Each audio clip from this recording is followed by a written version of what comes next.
On this episode of Blending Bourbon, join Dixon Dedman and myself as we travel down the deconstruction of 2XO. We taste all of the various elements that Dixon incorporated into the final blend of 2XO, which is what you can buy on shelves now. Blending Bourbon is the podcast that takes you beyond the barrel and behind the scenes of the whiskey industry with master blenders Dixon Dedman and David Mark Young. Welcome back to another episode of Blending Bourbon. I am Dixon Dedman, 2XO whiskey, joined by my faithful leader, life coach, and mentor, Mr. David Mark Young, the proprietor, master blender, and I guess male model for Golden Sheaf whiskey. It feels like we've had a little break here, so it's good to be back. How are you, my friend? Are you good? I'm fantastic, Dixon. How are you? I'm good. It's good to see your face. I agree. It's good to see my face. Oh wait, I mean your face. Your face. It has been a break, a little bit of a break. All these things keep coming up. Launching brands, blending, special blends, all of those things. Yeah. So you had a marathon that you ran, randomly threw that in there. Did threw a marathon in there. That was, survival. But survival. I came out on the other end, so it was good. Yeah, congratulations, by the way. That's a big deal. In New York, of all places, that's quite the accomplishment. So how many marathons is that for? Like 2% of what you've done. You've done 20 something, right? Done a couple. Yeah, no. Why are you so modest about this? You've done 20 something marathons. 36. It's all relative. Is it really 36? I think so. I forget halves and the fulls. I think it was 20 something fulls. But but still, whatever. You're kind of a freak. It's like my buddy, one of my best friends, who I ran with. He didn't do. He didn't do New York with me because he ran Chicago and qualified for Boston, and he comes up there and he gets all excited about my time, and I'm like, Ryan, you just ran a 3:08 Chicago to qualify for Boston, and you're like, I could have crawled my time as compared to your time. So, but there's a feeling of accomplishment when you do those things, and obviously because you've done it 36 times, but it's like with anything, you set a bar, you say this is what I want to do, and you finish, and it's pretty cool. It is pretty cool. Yeah, it's a hell of an accomplishment. It gets old when you do it 30 sometimes, but right, but I don't know. I'm kind of jonesing for it. It's been a couple years since I had a little bit of an injury, took a little break, but I'm going to get back into it now. You have inspired me, actually. Gosh, so here we go. I've been running. No kidding. Seriously, I fell off my horse. So I have not run since the marathon. I have not, and I keep thinking, hey, nope. And I've been traveling again, but yeah, which is neither here nor there. But it was, we've had a lot going on. You've clearly been in the thick of the blending and pulling some stuff together, and you have anything that's shocked you, surprised you, anything you've come into here recently that you're like, wow, this is different or exciting or whatever? Yes. I'm glad you asked.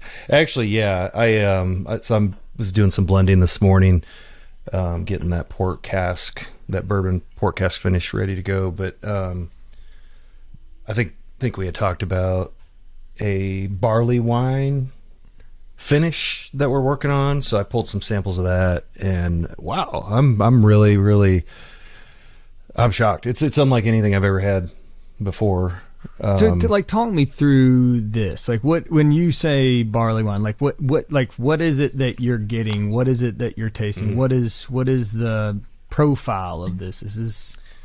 Yeah. Let me drink and talk, taste and talk. Oh yeah, do that. I will too. Yeah, this is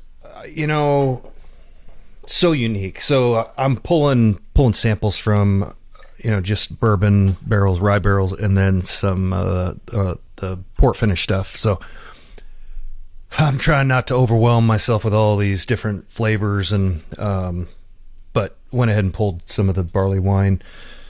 And so, are you familiar with what? So I'm going to say chocolate right off the nose, like very heavy chocolate. I mean, distinct chocolate, not I smell a hint of chocolate in there. No, this is like we're running dark down chocolate, Main Street. milk chocolate. Yeah, I'm going to say dark chocolate covered blueberries. Well, there you go. I mean, who doesn't want that? Gosh, yeah. It's interesting. I actually, what am I tasting here? Kind of you ever had a chocolate wine? Like a blend of a chocolate red wine, something like that. But I get a heavy wine tone. Mm-hmm. I mean, it's a barley wine, but I get this. I dark chocolate blueberries. That's it. That's it right there. That's like the most dominant flavor in it, and it just keeps on going. I mean, it just keeps on riding through. It's got such a long finish. Like what proof is this? This is. Thanks for sending me some. It would have been great to try it with you. I really appreciate that. So hold the phone. Here's Dixon Dedman's sample right here. Yeah, just has to get back in the box. September of 2023. We'll look at this together, and it'll be fantastic. I have a couple different ones here for you, so that'll be coming pretty soon. Yeah. I'll just throw them back in the. I just throw them back in the box that I just got. Look what I got. Mail call from Dixon Dedman right here. Perfect lead in. I'm going to tell you more about this afterwards, but I thought this would be a lot of fun. I sent you 5 samples. 5 samples. 5 samples. 2, 3, 4, 5. We're going 1 through 5. You're on the hook for your tasting notes, and then we're going to talk about what they are. So this is, and then this is going to make even more sense once we get finished with this. But when you're ready for the first one, let's have it. All right. This is quick. This is rapid. Okay. First blush, boom, go. And we're starting with number 1, sample number 1. That's typically the way this works. Yes. Okay. All right. Well, here we go. Sample number 1. Oh. And you obviously know what these are, right? I think I do. You think you do? It was a long afternoon. Do you have them written down? Yeah. Okay. Somewhere. Where's the water? You don't need water. No, I need water. Oh, okay. A little water for me. Okay, that's fine. Any info? No, up not front? at all. No, absolutely not. Okay. This is. Oh wow.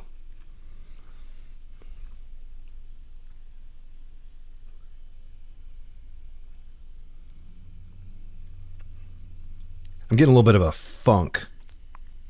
Reminds me of Texas, or even some of this Louisiana stuff that I just pulled this morning. Interesting.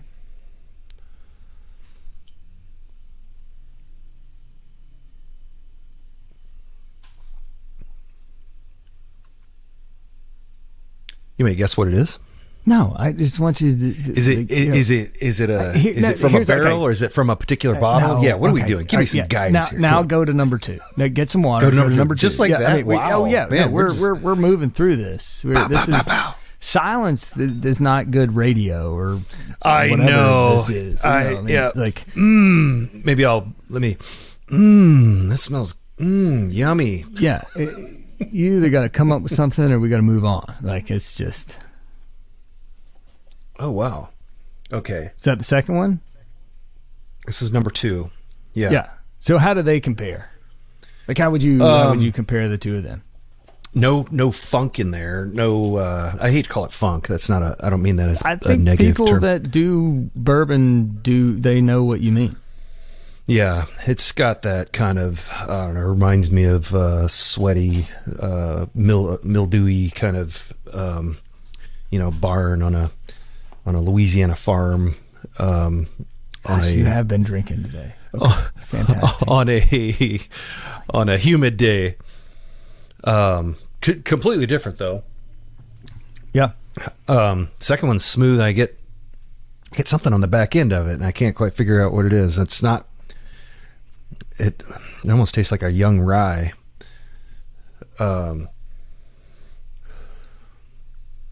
smells very familiar though. So second one, sweeter, a lot sweeter than the first one. Okay. It's a lot smoother too. Oh man. The first one has to be some kind of a. It's somewhere between like a Jim Beam nuttiness and a Balcones Texas kind of funk, but Interesting. All right, third one. huh.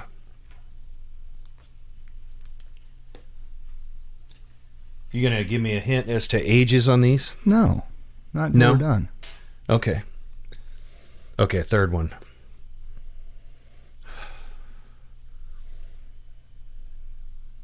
I feel so rushed. Like I want to taste it. I want to stop. Well, that's why there's don't pour the whole glass. And don't take a shot. The whole just. Do you have these also to where you can taste these too? Maybe.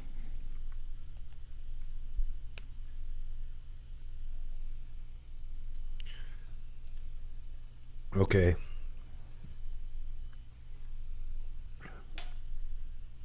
Definitely 3 different mash bills, whatever they are. Gonna need another glass here. By the way, what is the participation medal that's hanging behind you there? Did you like? That's my. Is that from when you played? I don't know, 4th grade football or something like that. What is?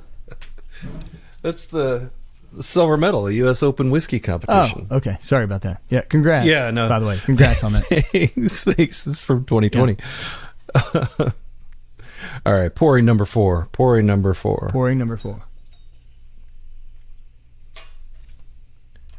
Thanks for sending this out, by the way. I was surprised. Didn't even have any preemptive, any build up anticipation. It just showed up. I send things. Pretty excited. That's where we're different. But that's neither here nor there. That's a weird concept. I know where the FedEx store is near me. It's okay. So I'm not. All of these are bourbon so far. I'm going to start with that. Oh wait, that was number 5. I drank them out of order. Do we have to start over? No, we're good. Oh, gosh, this seems so backwards now. It makes me nervous that you don't know the difference between 4 and 5, but that's neither here nor there. What are you doing? 4? Are you on 4? This is number 4. Okay. Yeah, I had to backpedal number 4. Do number 4.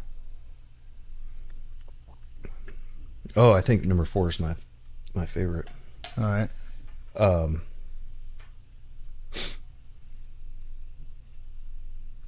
Number 4 is probably the sweetest out of all of them. Yeah. Probably. Now do number 5. Now do number 5. Okay. Now do number 5. You haven't killed all of these, right? You got a little bit left, or I got plenty left. Yeah. Yeah. Now do number 5. Left. Okay. Now are these going up in age?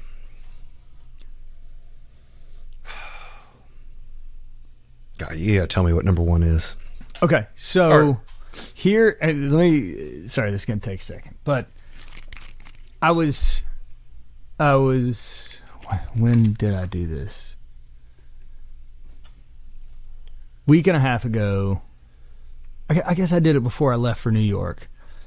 I was preparing for this event, and after I got back from New York on like Thursday night, ran the marathon Sunday, got back, stayed, did the market visit, did the stores and the handshaking and it was an exhausting. I'm like limping around post marathon, talking to stores and accounts. We did some really cool distributor things and whatever. But the highlight of my entire road show was leading up to this event that I was doing in Georgia. I did this event in Georgia last Tuesday night, and there's a place called Reynolds Lake Oconee that is about an hour and a half south of Atlanta. And there's a Ritz-Carlton resort there. It's a huge, kind of resort development community. The groups that own it, they built these clubhouses. There's like 9 golf courses, all this cool stuff. They reached out and said, hey, we do this Psalm series with our, with our membership, and we think we'd like to get into doing some stuff with bourbon. And I said, great, I'd love to come down and do a tasting or whatever. So really cool opportunity. I actually, and they were like, how can we make this a little bit educational? How can we, how can we bring something to the table here? You've obviously only got one thing to pour. So, and I was like, well, yes and no. So I worked with their culinary team to develop what we're calling, and we're going to do this with all these blends moving forward, it's a deconstructed tasting. And so essentially 1 through 4 in your tasting kit are each one of the 4 elements that combined become number 5. So number 5 is the Phoenix blend. Number 5 is what we just put out. That's that, and so, we paired each course with each one of these 4 blends. And really the message and a lot of what we talked about and a lot of the questions I got and a lot of the discussion in terms of blending was, and it's become my philosophy and is that it's not necessarily about taking 4 or 5 phenomenal standalone whiskeys and putting them together. A lot of the stuff that you're blending with, they have certain components, certain things that are good about them and bad about them. And it's about finding out finding the relationship where they marry and they meet and become something larger than the sum of those parts. And it was, it's fascinating when you take people through this, not in the 3.5 minutes that I made you do it, but you take them through it in a larger, and watch people say, they gravitate to one element or gravitate to another element or say, hey, I like this about this one, but this one has this and I'm not crazy, and that's when you can put all that in front of people and then show them this is the best combination of those 4 components that I could come up with. And, and a lot of times people are just like, how do you get there? How does that happen? It's like, well, it's a lot of trial and error or whatever, but it's, we've talked at length before. A lot of times it's not, I like the best parts of this component and the best parts of this component. And if you put them together, you get those 2 best parts. That never works. That never happens. Right.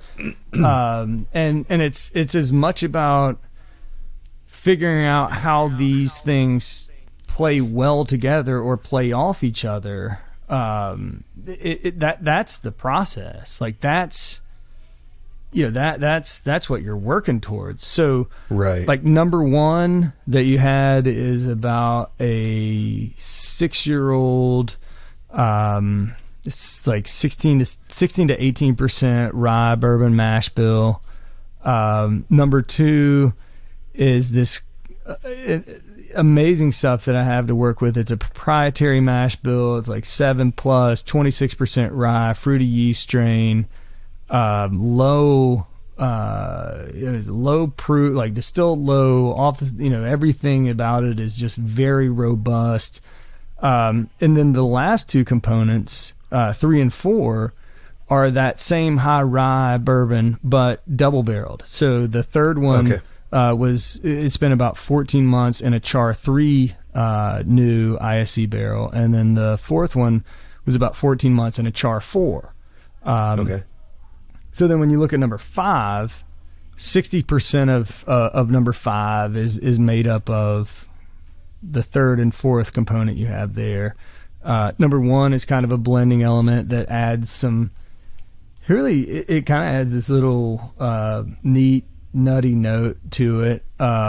3 is, or second one is where you get the spice. The fourth one is where you get the sweetness. I put that all together. That was bottled. When I dumped it, it was 113, bottled it at 104, so that sweetness resonates, the spice isn't too dominant, and you find that complexity from front to back. But it's just, two things about that event were amazing. One was working with these chefs and them saying, hey, let's do this little, I don't know, slow braised, what we do? It's like this slow braised beef short rib pot pie, or this, all these, and they're like, because this thing I think will play on the sage from this dish, or whatever. Like that, watching those and working with those people is just crazy cool. But secondarily is like getting to talk to people about the actual blending process. And it's, everybody thinks like, okay, I'm going to just find the 50 or 100 or 200 best barrels I got, and if I put them together, there's going to be magic. And that is the furthest thing from the truth and reality. Right. So that was there's the whole dump on you right there about what you just I love it. went through. I'm blown away. I actually, so questions now, back to number 2. Tell me the mash bill again on number 2. 26% rye. 26 rye. Okay. Yeah. Yeah. Interesting. So I love the exercise, by the way. This is awesome. This is cool. I'm nerding out on deconstructing 2XO, and so this is number 5. It's 2XO. It's number 5 2XO is it's 2XO in the bottle. And so what proof are these other 4? Everything is at 104 proof. So they're all proofed at 104. Yeah, I proofed them all down, and that was because when we were doing the dinner, so the first one out of the barrel is like 123 or something like that, and then all that other stuff is around anywhere from 110 to 114. And so basically, if I went that direction, I was going to start a tasting at 120 something and work down to 104, which I felt is hard for, that's not the way to do a tasting. Right. That's interesting. That's really cool. I mean, I love and you know what? It's even more interesting to like take, okay, number 1 and pick it apart. I mean, I still get this like arrogant funk. I'm curious where this comes from. Where is this? Is it Kentucky bourbon? It's all Kentucky. Everything. It's all everything Kentucky. I've got is Kentucky. Yeah. Well, I'm gonna have to learn and experience more, because I have a tendency to categorize that as like a west of Kentucky, Louisiana, or. And it's funny the way you described Texas. it. Like it's not. There's not a high malt content like the way you described it earlier, but both, not necessarily the funk, but that like Jim Beam nuttiness and all that stuff like that. To me, when I hear that, I'm like, okay, they're thinking Heaven Hill or Beam, something with a higher malt content, and it doesn't have a a higher malt content. But no, okay. Then again, you tasted number one after tasting something finished in barley wine, so that, you know, whatever. And port and cider and all the things.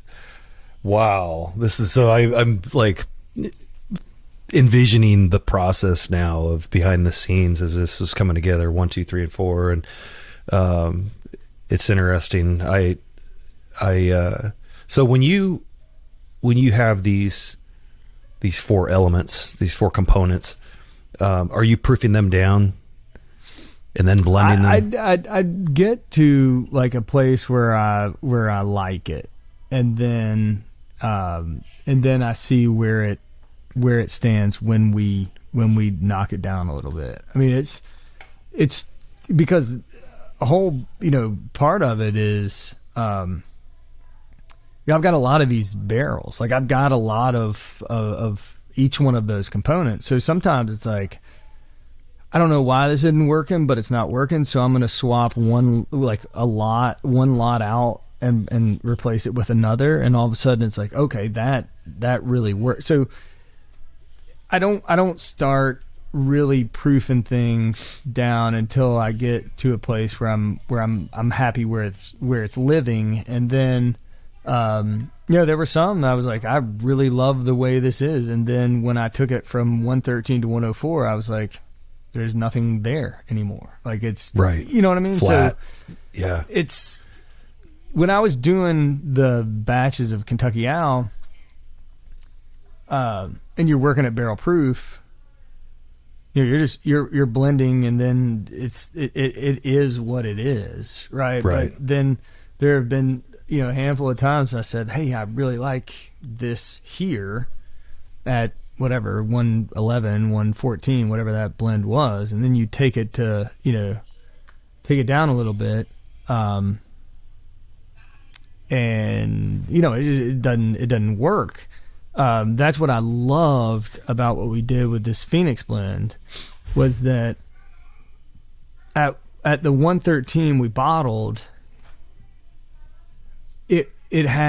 it was a little bit dominant on the back end. Like the spice was a little too dominant. So when I took it from 113 to 104, you could recognize that sweetness on the front and then watch it move to the spice on the back. And so that it elevated the level of complexity when you kind of muted some of that back end spice a little bit. And all of a sudden it's got great spice, it's got a great finish. I think it's got, you know, a wonderful amount of sweetness and viscosity across the middle of the palate, and it's freaking dangerous. You know, because you just kind of keep going, hey, there's 20 minutes left in this show. I'm just going to top this glass off. You know what I mean? Like, yeah. So I got a question for you. Do you have any like go-to blenders? Like you know, you said earlier, proprietary. David Mark Young. Mash bill. Oh. Yeah. Go-to blenders. What do you mean? No, I'm sorry.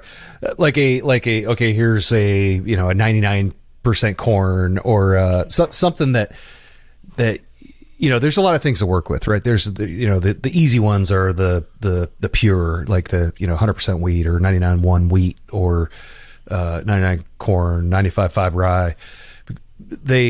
They have, to me, a go-to, you know, their reference point, if you will.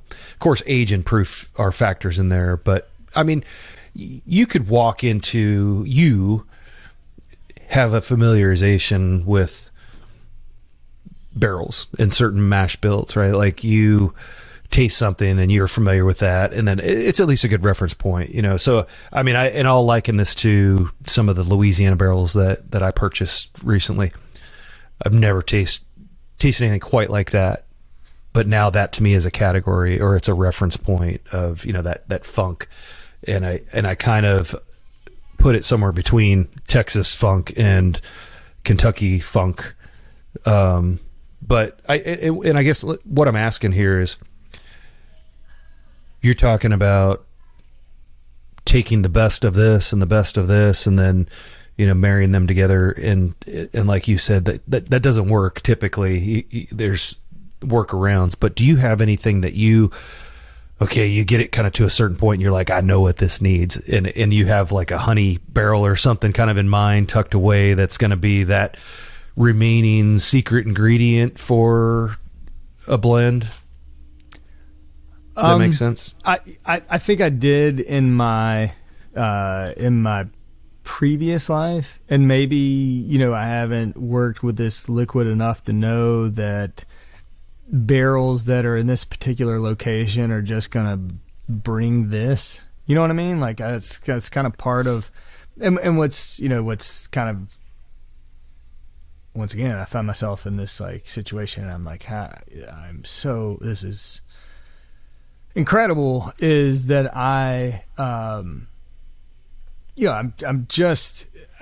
was this opportunity to work with all this liquid and phenomenal liquid, and I'm still learning about it, like still watching it grow and develop and whatever. I mean, I don't think there's any question that the longer you do it, you, for lack of a better term, familiarize yourself with certain liquids in certain locations, and you have an idea of what they're going to do and where they're going to go and who plays well together and who needs to stay separate, and and that type of thing. Yes.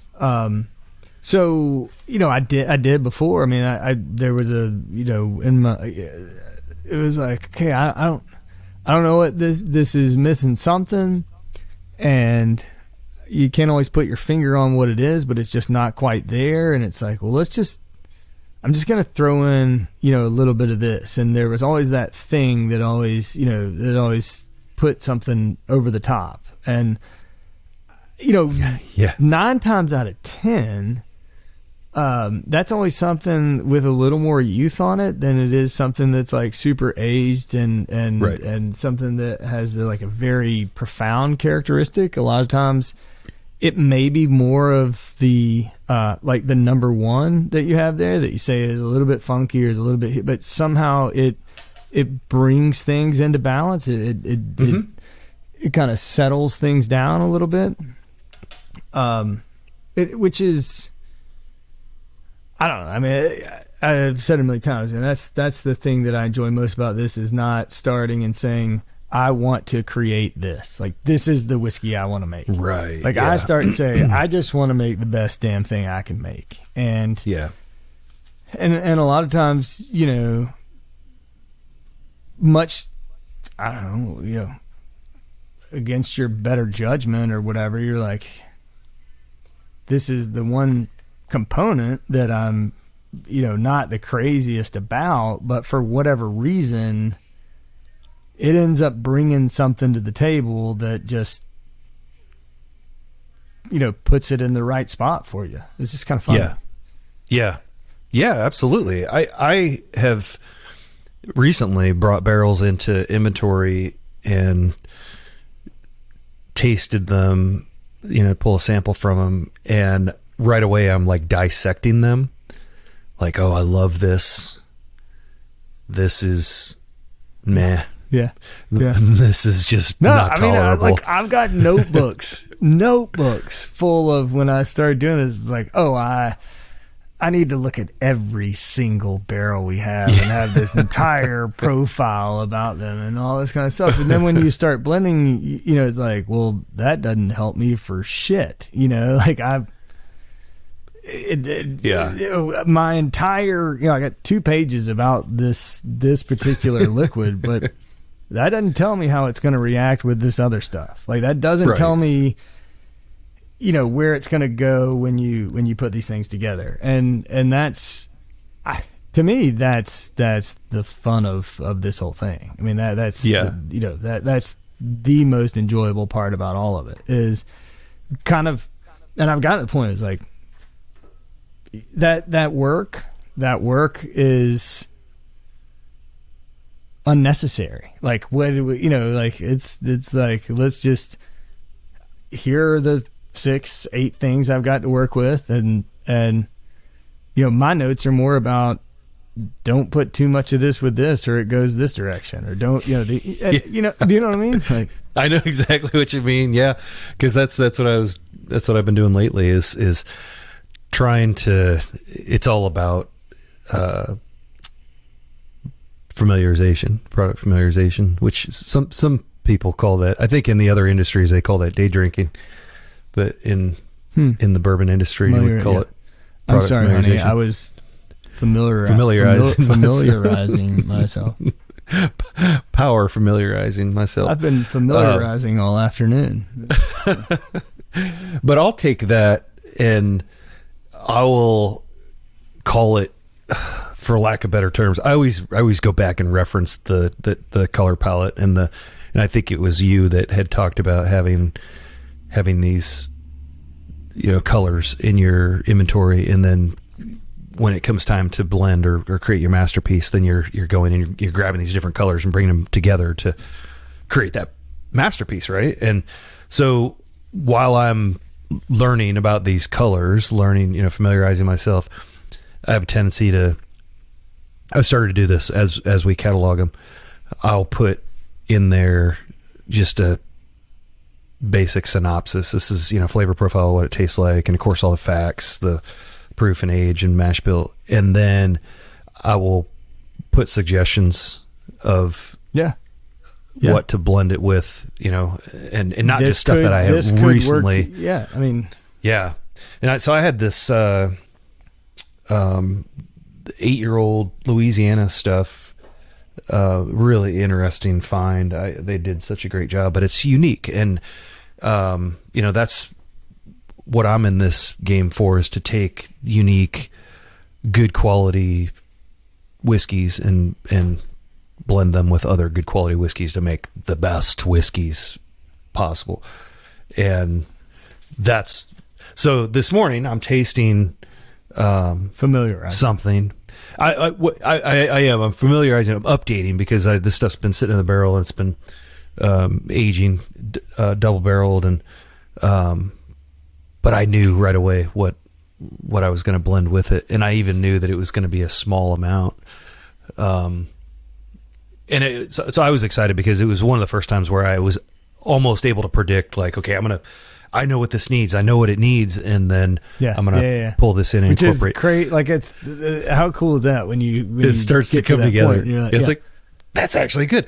But then I get it to that next level, and I have. So I was kind of setting you up earlier, asking about if you have these go-to blenders, I call them, but these complementers, or things that that where they'll fit and what they'll accentuate as far as flavor profile.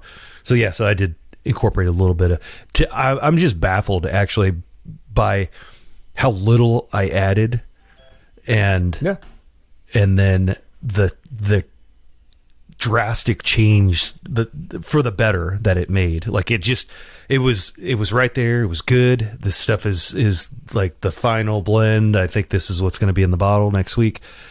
And then, let's try this. It added something to it, and then bingo bango.